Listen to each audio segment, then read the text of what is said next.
ప్రభు అయినటువంటి యేసుక్రీస్తు వారి పరిశుద్ధ నామములో మీ అందరికీ కూడా ప్రత్యేకమైన శుభములు కలుగునుగాక. ఈ రోజున అశాంతితోనూ అన్నమ్మతితోనూ మానవులందరూ కూడా జీవిస్తున్నటువంటి కాలం. శాంతి, సమాధానం, నెమ్మది లేక ఆత్మీయముగా, శారీరకంగా, మానసికంగా అనేకమైన సంక్షోభాలలో మానవాళి నలుగుతున్నటువంటి వేళ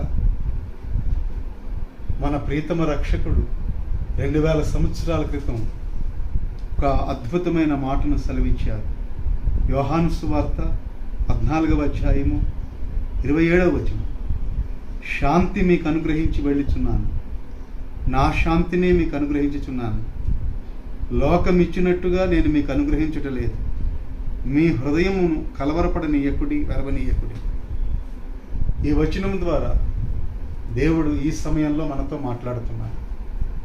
అశాంతితో, అనమ్మదతో నలిగిపోతున్న మనతో ప్రభువు మాట్లాడుతున్నటువంటి వచనము చాలా అద్భుతమైనది.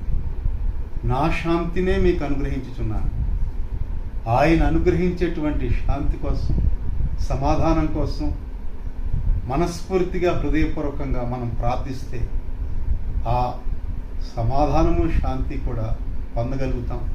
మన జీవితాలు ఆశీర్వాదంతో నింపబడతాయి, మన కుటుంబాలు వర్ధిల్లుతాయి. దేవుని కృప మీకు తోడై ఉండును గాక.